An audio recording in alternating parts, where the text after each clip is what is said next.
You ask Tiger to solve. This deals with linear equations with one unknown. The final result is x equals -1. Let's solve it step by step. Simplify the expression. Expand the parentheses. Multiply the coefficients. Simplify the arithmetic. Group all x terms on the left side of the equation. Subtract 21x from both sides. Group like terms. Simplify the arithmetic.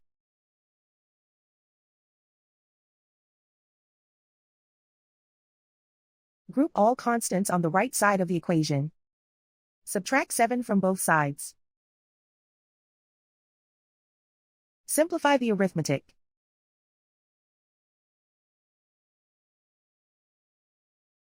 Isolate the x. Divide both sides by 7. Simplify the fraction.